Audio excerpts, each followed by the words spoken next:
Doki Doki Intercepting is a Doki Doki Literature Club fan mod that is not affiliated in any way with Team Salvato.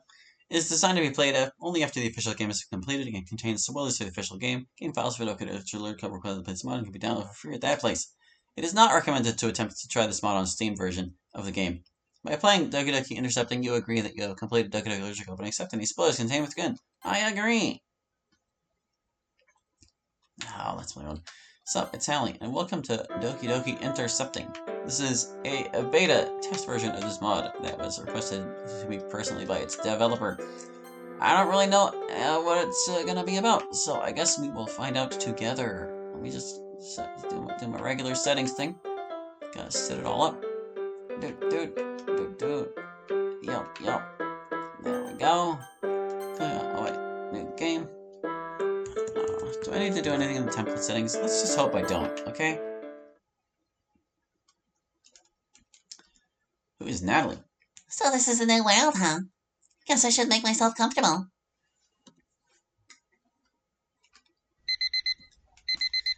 The first morning and the new circumstances. In the new circumstances. Are we still Natalie? Is that who we are? Everything is new. Area, family, potential friends. At least I would like to have any. I check my phone and with it time, weather, as well as clean the notifications accumulated throughout the night. The new uniform still isn't there, which created a small problem. Guess I will have to wear my old uniform then. If anyone asks, I'll show the paper from the principal that Ida gave me yesterday evening. She basically told me, remember to hide it in your backpack, best between pages of a book. Ida is my new guardian, along with her husband, Hiroto. They both work. Ida is a nurse in the town's hospital. Hiroto told me he repairs and sells cars. Both of them were living busy lives already, and with me, a growing young adult, it's probably going to be even harder. Though I'll try my best to not cause trouble. I'm not calling them parents because, after all, my real parents are still alive. I'd just rather not talk about them, at least for now. After such long contemplating, Ida calls me for breakfast. I hope it's something good. Food in the last few days was questionable at best. You're not dressed yet. Oh. Now I guess we are Natalie. I just don't want to slay on my uniform. Fair enough. What do you fancy? Cereal, toasts, something else? Man, that is such a hard choice. Both of these options sound tasty. Is there a jam? He opens the fridge and stares at it for a moment, then picks up a jar. She opens it, takes a sniff, and backs in disgust. I guess backs away. Ew, this is what happens when we get something discounted and forget about its existence. She opens a cabinet under the sink and throws the jam in the trash. I snicker and she sighs. Look, just tell me what jam flavors you like and we'll go shopping tomorrow. For now, cereal it is. Because I swear milk cannot go bad in one day. Fine by me. I dangle my legs waiting for food. I try to strike a conversation despite not being a good talker. Is the school far? It's about half an hour of a walk.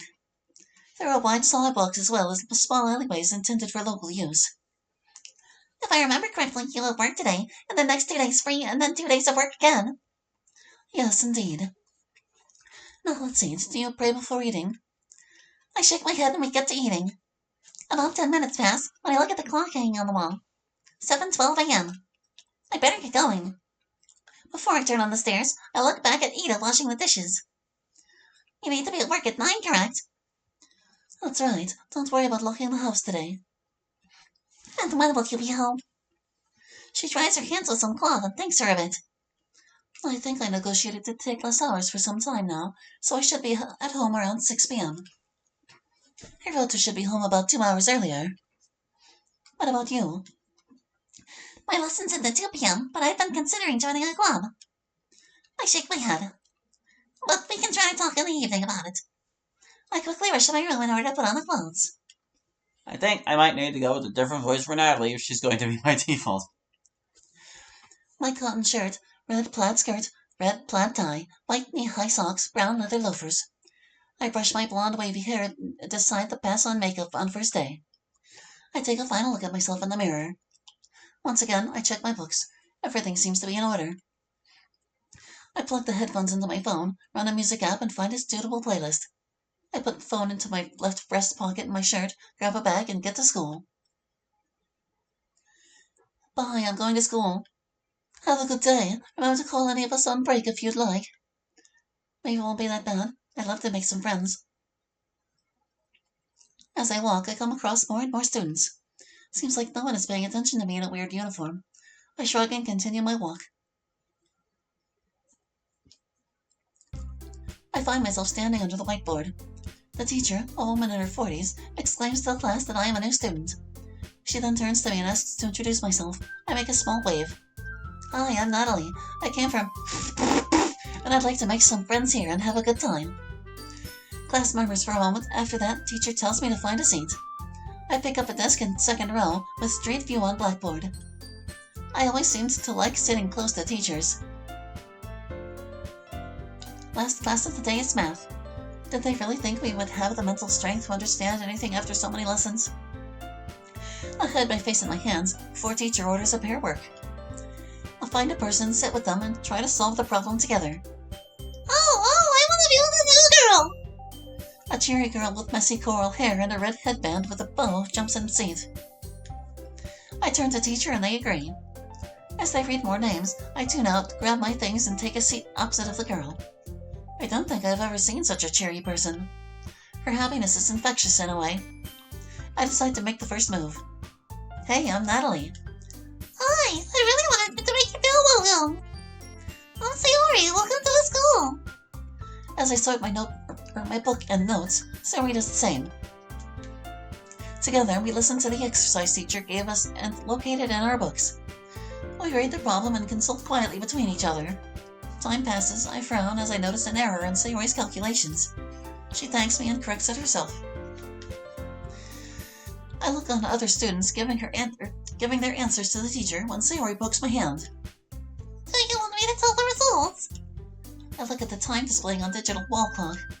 School bell will sound in about 5 minutes. Sure, although I'm not sure if we'll get full time. Teacher gets to us last. Sayori explains everything correctly. I listen and glance between her and the teacher, but the school bell soon rings. As students back and slowly get out of the class, teacher says that they can see me and Sayori did the exercise correctly. I pack my bags too, and just as I'm about to stand up, my phone makes a barrel roll in the air and lands on the floor. I grunt and pick it up when I notice a small piece of neatly folded paper with a crudely drawn red heart. I pick this up as well and exit the classroom. I find a bench in the hallway, sit down, and analyze the paper. Seems like some words are written there. A letter. I decide to unwrap it. Looks like a poem. The red heart lightly pokes through the paper.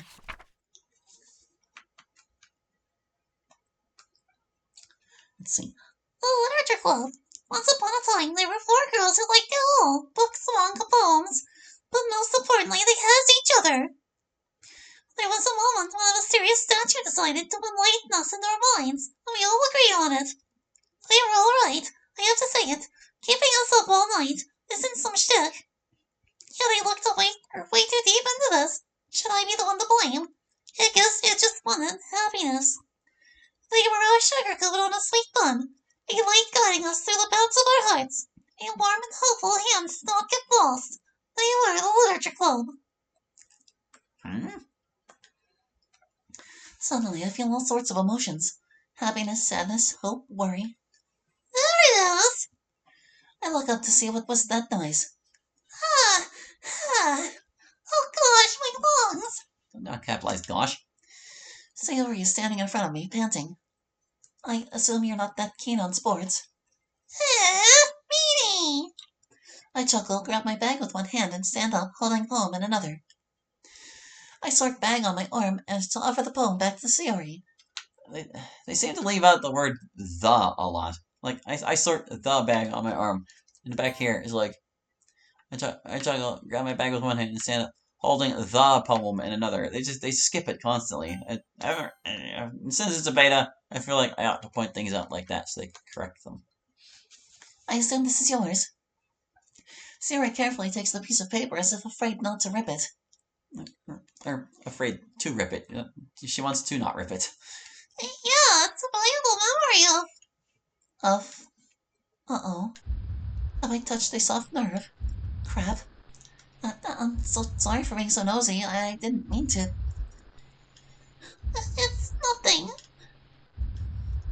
don't buy it. We stand in silence. Sayori sobs softly. God, I feel bad for even asking. I see Sayori slowly going away, still sniffling. Shit. Think. I have an idea. Hey, how about we get out of this stuffy school and take a breath of fresh air? Good idea. Geez, Sayori, what got you so all worked up? Do you live far away from here? No, I think I saw you in the morning around 7:50 a.m. I overslept. What I mean is, no, I live close. All right, lead the way, because I think I didn't spot you back then.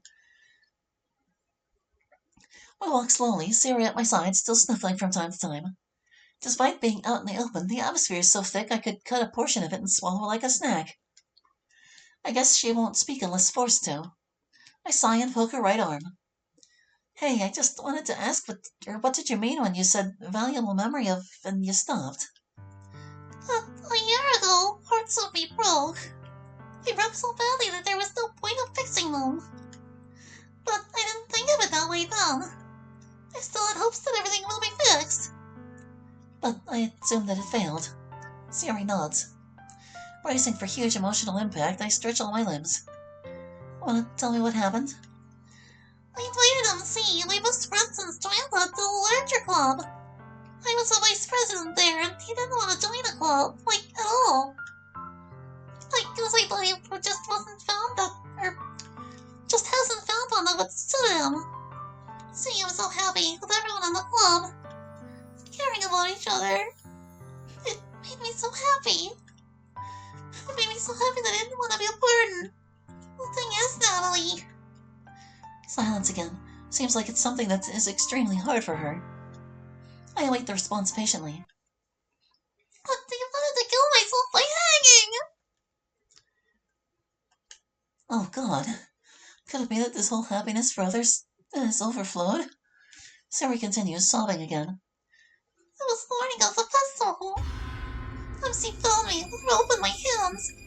And while he did save me, I couldn't save him. You see, MC and I, we missed the festival. Couldn't do our parts. I was in hospital, he was by my side. Monica was supposed to bring pamphlets with poems we were supposed to recite. Oh, one second. You gotta interrupt this dramatic moment. Pamphlets? Don't need this E. In last minute, I sent Monica another file. A poem which... could be taken as my confession. Of all the things that were going on in my head. Everyone was apologizing. MC, Monica, Yuri, even Natsuki. It was my own fault. Because I was selfish. Because I thought that everything would be fine. Still in shock, I decide to chime in. But it wasn't... Sayori shakes her head again. Festival was a failure. Monica later told me she tried her hardest to keeping the room calm and focused. Yuri got stage fright so bad that she ran to the toilet and spent the rest of the day there. Natsuki tried to defend her, of course, but she attacked some other bail student and got 2 days of suspension. If only I was there! I decide to give Sayori a gigantic, kind hug. I know we look stupid, maybe like some lesbians, but to be honest, I don't care. That is like such an immersion breaker. That totally does not fit at all. Don't describe it that way. If there's one thing I can't stand in life, it's the suffering of others. Throughout the day to me, Sayori was the kindest soul I have ever met. And I'll try my hardest to bring happiness to this little cinnamon bun. I let go of a hug. I'm sure you feel better now that you have this out of your chest. Shortly after that confession, we arrive at Sayori's place. I check my phone. 3:18 p.m.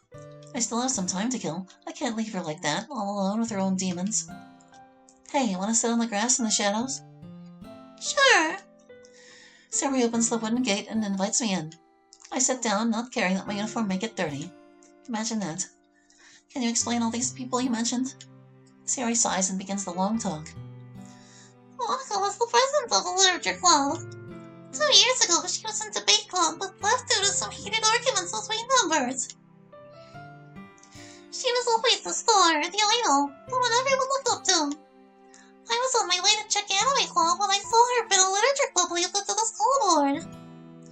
She was looking for new members, and since I was first to join, I got the role of vice president. After festival failed, she decided to join music club. She still loves piano. What about Yuri? Sayori sighs dreamily. I brought her in. I saw her one day in the school library. I don't go there unless there's a book we are ordered to read. Looking around bookshelves like in a trance. I asked her if she doesn't get distracted by all the students shuffling around, coming and going. Answer was obvious, so I offered her a spot at the club. Her intelligence was admired by everyone, even if she never wanted to admit it. After club disbanded, she told us she will not join any more clubs. That it's too much for her. I can see that though. Even with MC around, she still wasn't fully safe. I never blamed her for that. None of us did. But I'm sure she did rekindle the spark in MC for reading books. And from what I know, the banner they painted together was beautiful. I take a moment to process all the information. I rip some grass from the soil, but Sayori doesn't seem to notice. And Natsuki? Funny that. She was already there. I look at Sayori quizzically. You need a second scene quizzically, I'm pretty sure. In the clubroom, that is. Turns out she used this room as her safe space, where every day she read manga in the closet. She used to say, if someone comes here, I can't just close myself in storage and wait for them to buzz off. Seeing her and MC together, reading manga, baking cupcakes, it really made her happy. I think I saw her once or twice in cooking club. She loves baking. On the day when I brought MC to the club, she prepared adorable cupcakes that looked like kitties. We both smile. She really held them all dearly in her little heart.